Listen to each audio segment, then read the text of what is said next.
It's Simmy. Sim? Oh my god, Who? it's Simmy. Sim. From the mind. Of Sim. No, seriously, who's that? Yeah, it's your girl. Simmy. Show's about to start. Oh, why does it look like that?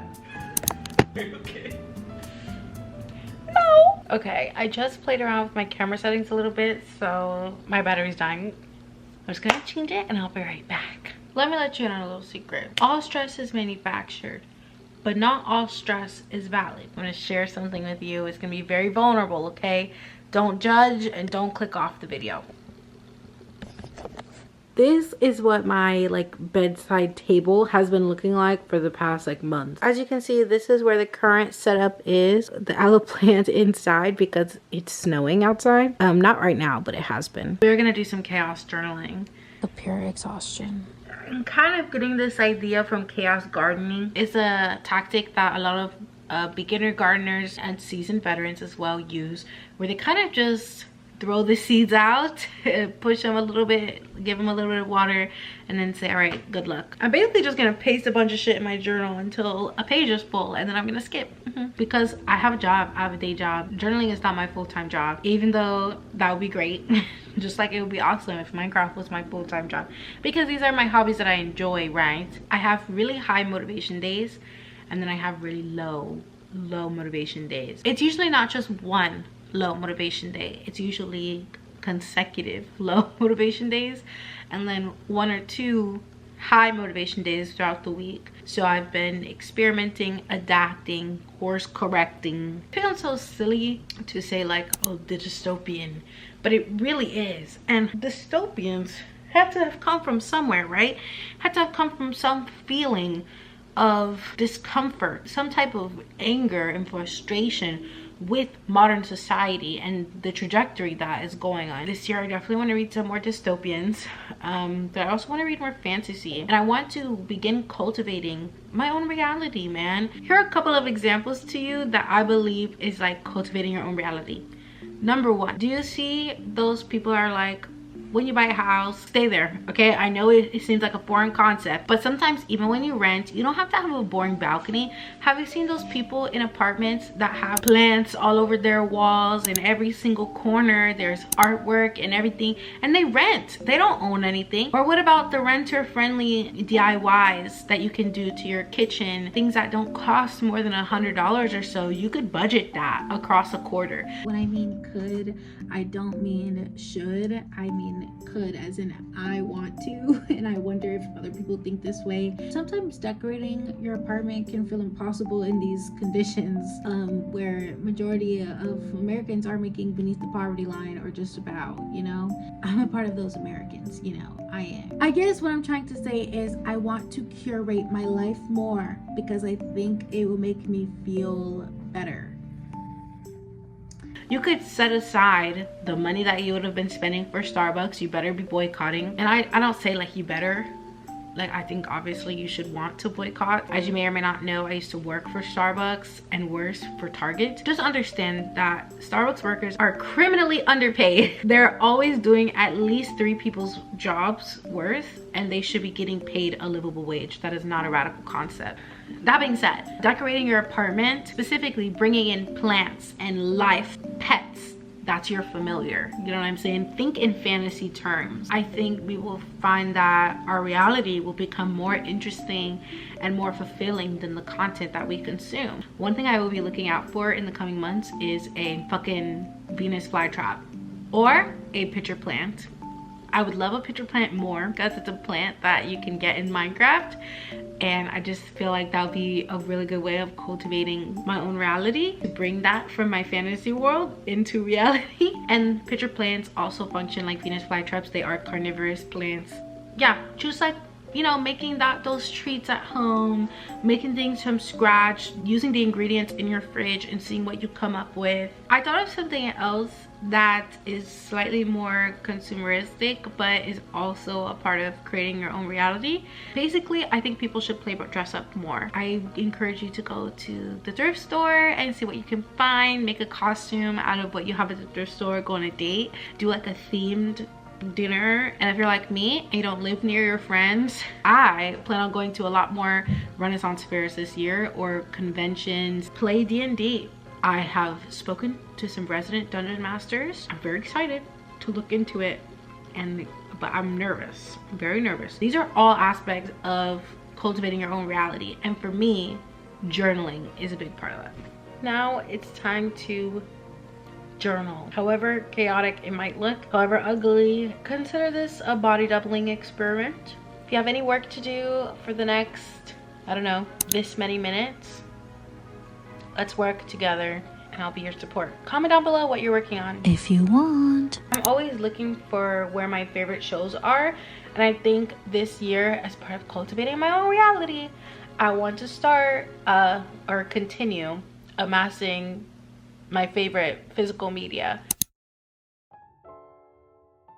Alright. To be completely honest with you, this was the first time that I was beginning my journal this year. Oh, I gotta show you my pencil cases. This one Book brought me, and this one my boyfriend brought me.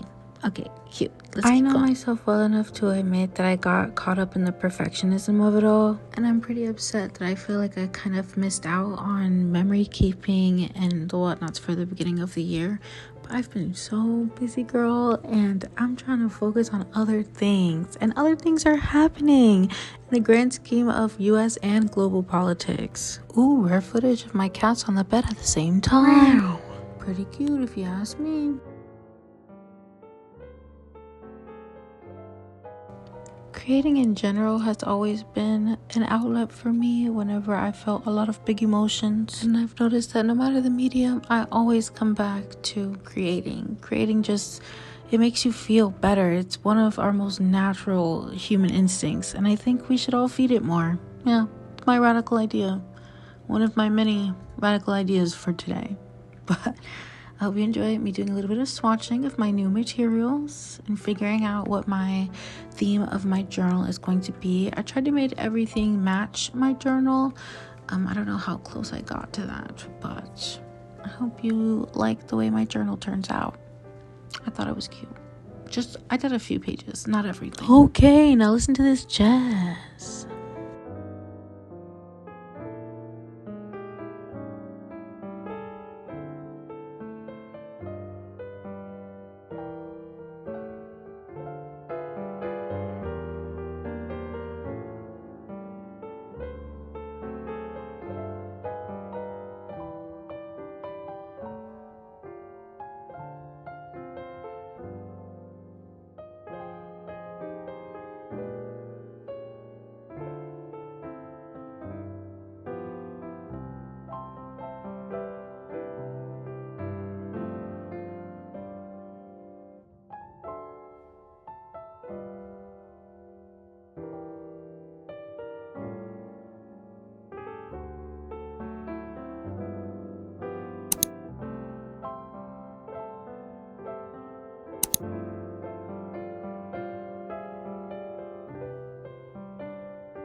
Future editing Simi, I don't know what we'll have to blur, but consider this self-care. Do your taxes, guys, because every little bit helps. Don't quote me.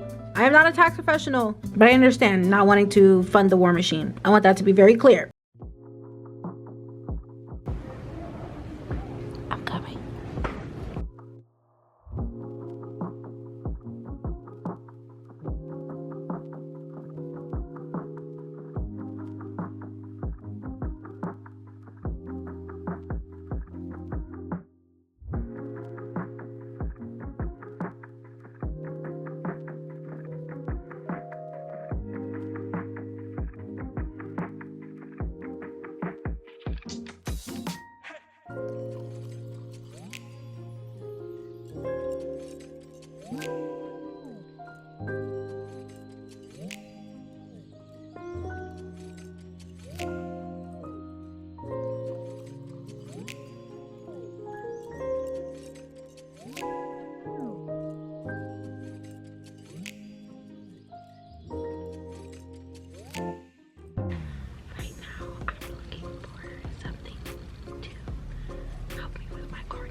So I'm gonna quickly walk you through what I chose. This is obviously Jujutsu Kaisen. We watched the whole show, and I'm so excited for season 2. So I'm rereading it. Well, I'm reading it. I never read it. This one is a fantasy, super cool, and then 2 gardening books. Very, very excited.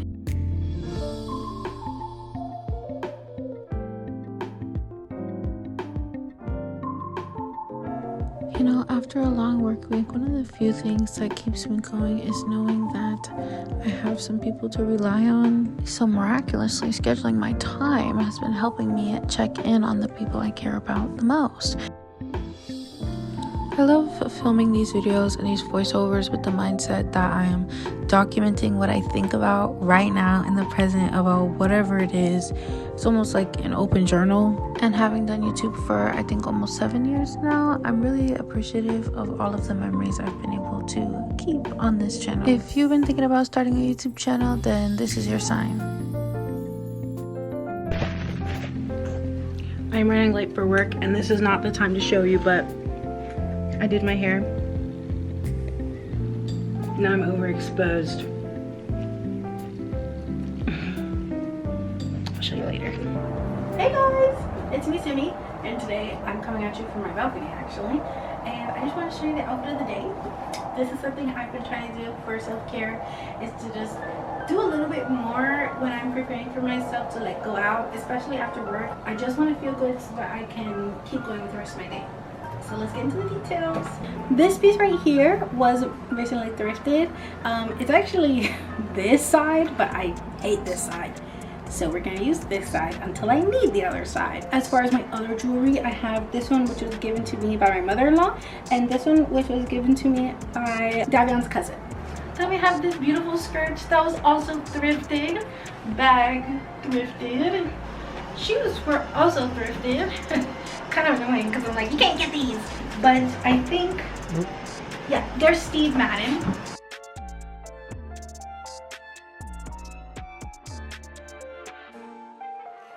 Back at the library again for this annual thing called Blind Date with a Book. It's great.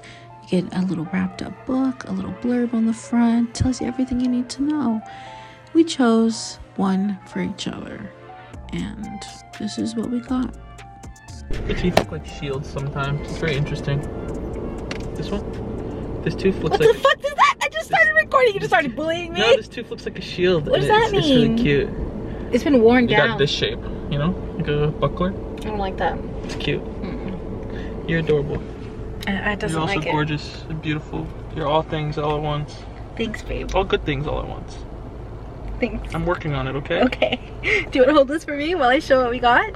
Pointed at someone else's car. Did you forget what you were gonna say? You look so confident too. You said.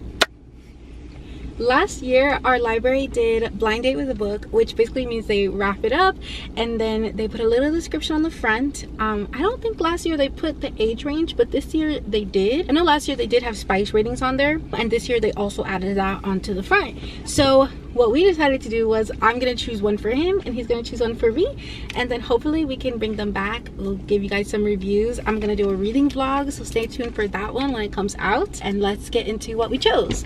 So for him, I chose the one obviously that says Epic Dark Fantasy, Demon Wakes Betrayed, Magic, War, Politics, Secrets and Power, age range 18+. Trade. I'm really trying to think about what that could be, man. I wonder if it's something I know.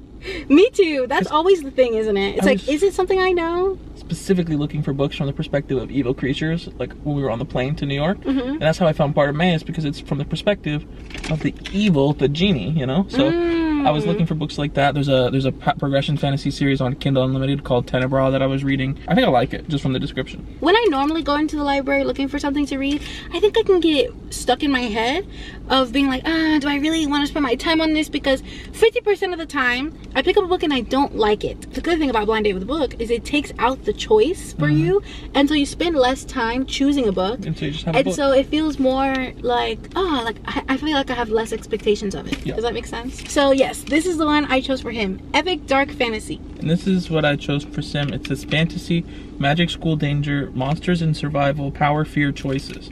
Spice rating 1 out of 5. Age range 18+. I don't know, I thought it could be interesting. I don't think Sim reads a lot of fantasy books, so this way she can dip her toes into the fantasy pond a little more. Yes.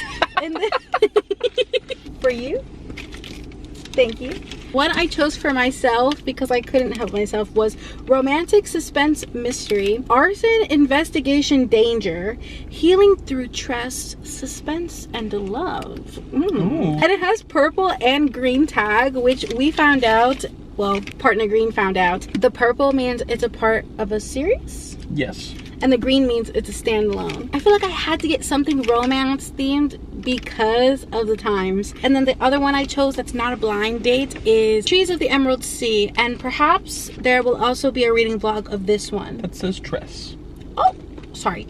Tress of the Emerald Sea. Okay, anyways. I got this for myself. Yes. The first volume of Dungeon Meshi, because we've been watching it. And it's so good. Should we open? Yeah, let's open it up and see mine what has we a got. bow. Should I open the one you gave me first? Yeah. I'm gonna try and save a bit of this paper for my junk journaling. Martha Wells, Witch King. I've never heard of this. Well, you gotta show them. You gotta show it on camera. Wait, Martha Wells, Witch King. Oh yeah, they also do this review thing. No, when did the library get this? Because I do remember this. I was looking for this book in the library 4 months ago. And I chose it.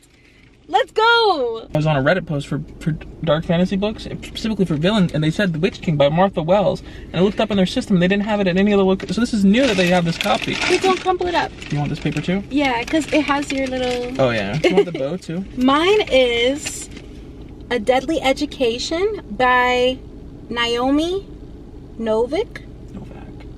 No, Novik. Novik? Oh, I thought it was Novak. I thought that was an A. A Deadly Education, Lesson 1 of the Scholomance. Okay. Dark School of Magic, huh? Wait, this actually might be right up my alley. Guys. From the New York Times bestselling author of Uprooted and Spinning Silver comes the story of an unwilling dark sorceress who is destined to rewrite the rules of magic. Here's the blurb. Okay. I decided that Orion Lake needed to die after the second time he saved my life. Everyone loves Orion Lake. Everyone else, that is. As far as I'm concerned, he can keep his flashy combat magic to himself. I'm not joining his pack of adoring fans. I may not be anyone's idea of the shining hero, but I'm going to make it out of this place alive. And I'm not going to slaughter thousands to do it either. Lame. I wish he did. I don't know, guys. It seems like I really don't know about this. It's a little weak. It is weak, I will say. I think one of the weakest parts of advertising a book is one of two things. The blurb and these shitty ass quotes that they put on the back. But I can't. Certainly not Orion Lake. I love enemies to lovers. It is one of my favorite tropes. I hate the way it is done 95% of the time. Can it be done well? No clue. Is it alright if I say something? Yeah. You were talking about the quote. I don't really like the quotes on the back either, but it was interesting because my blurb doesn't really give me much. It's like 2 paragraphs. It's like 1 paragraph really, right? And I was like, you know, I was looking for this book, but then I saw there was a quote. It says, a wildly original and complex fantasy exploring how revolutions are won through trust and destroyed through selfish. Wells excels at brooding, powerful, inhuman protagonists who just need a little kindness to be their badass best. N.K. Jemisin, author of the 5th season, right? Well, I don't know if just because you're a good writer, I trust your opinions on what else is good writing. Facts. But I was like, you know, I'll give it but your book also has a quote from M.K. Jemisin on it. But it's also interesting because, let me read one quote for you. Yeah. The quote right above N.K. Jemisin's on your book. Eyeball meltingly brilliant. Novik is quite simply a genius. By Kirsten White, author of And I Darken. Hilarious and wild, take any fictional magic school, make it as over-the-top dangerous as possible, and populate it with a bunch of snarky teenagers. The result is pure batshit fun. N.K. Jemisin. See, author of The City We Became. So I feel like she was like, oh, it's a fun, silly ride. Like, yeah. And the other guy's like, this is cinema. This is art. I don't think so. And I don't trust bitches that say everything is the best thing I've ever read, or so-and-so is a genius. I think you're a lazy reviewer, quite frankly. I think I just really appreciate constructive and accurate criticism. And what I mean by accurate is accurate to how you feel. I want it to be authentic to you. I think that's the best thing we can give somebody is our perspective. Obviously, all the time, it doesn't feel like it's easy to be kind. Sometimes it feels like an affront. Like when I read a bad book, I'm like, this is an insult to me. I don't have that much time. So why are you wasting it? Now, real quick, I'm gonna go ahead and open up my other blind date with a book. While you do that, I'm gonna say something interesting. This bitch writes, bro. Martha Wells? Bro, she's also written tie-in novels for Stargate and Star Wars. Wow. And I've only heard of this one book from her. I'm so nervous. When you open it from the spine, my eyes are closed. What is it? I can't tell. Irene Hannon, 3-time Rita Award winner. Now that's before the title of the book. I just want to point that out. Okay. That takes up half the cover of the book. Oh my god, it's probably gonna be bad. Instinct only takes you so far. After that, you need proof. But cunning killers hide their track. Now I'll read you the rest. Okay? I just feel like it's gonna give away too much. Man, I'm kind of disappointed with my books, but maybe I'll just like become under the influence and do my reading vlog like that. I am very excited to finally try Trust of the Emerald Sea, so I don't think it gives away too much, but it's not good. As a former smoke jumper, arson investigator Bree Tucker knows her way around fires. But after a mysterious blaze takes the life of a former colleague, Bree inherits a curious puzzle from him that raises questions about several fiery deaths. Someone, however, doesn't want her picking up where he left off in search of answers. Mind you, no comma in there. It just says someone, however, doesn't want her picking up where he left off in search of answers. So bad.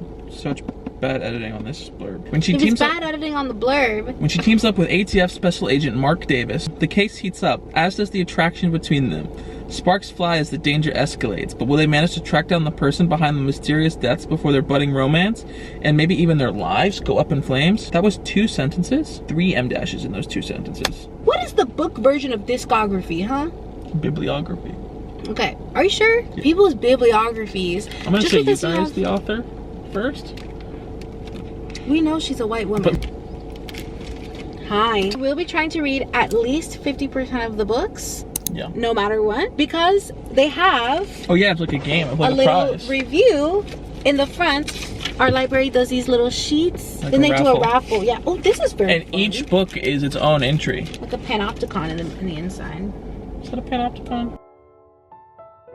This Valentine's Day, my partner Green really wanted to make me a bouquet. He likes to make them himself. He usually grabs a couple bundles and then he'll put it together. You'll see what it looks like at the end.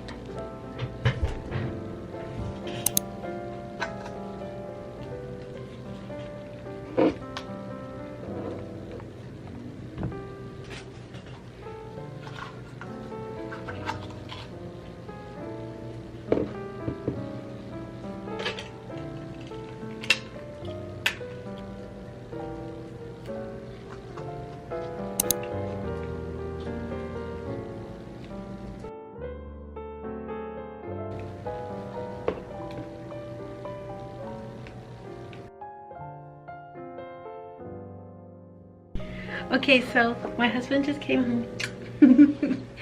Just came home. This is how far I got into the DIY. Honestly, it's pretty simple, pretty easy. This is all of the string that was left, which is not that much if you can't tell. It literally can fit in the frame. So I'm gonna have very tiny cute bows, but that's all right. With the string that I have left, not like this is a tutorial, and $1.25. Everybody's been posting their Galentine's crafts recommendations and all that stuff. It's super cute. It's gonna be very cute. And look, he brought my sugar cookies. These are the most delicious, the most satisfying to eat cookies in my life. And I know that you either love these or you hate them. Every holiday I like to have some. But I don't celebrate every holiday, y'all. Don't be careful, okay? Be very careful. Okay, let's see if I can't do this with my fat fingers, dude. Come on, I gotta hurry so I can eat my pub sub before it gets cold. I hope the tape isn't so obvious on screen as it is in real life. Guys. Oh my god. Now, one slight issue is that I cannot extend the earpieces, which is fine because I know my head looks big, but it's actually not that big, so. Okay, 10 out of 10.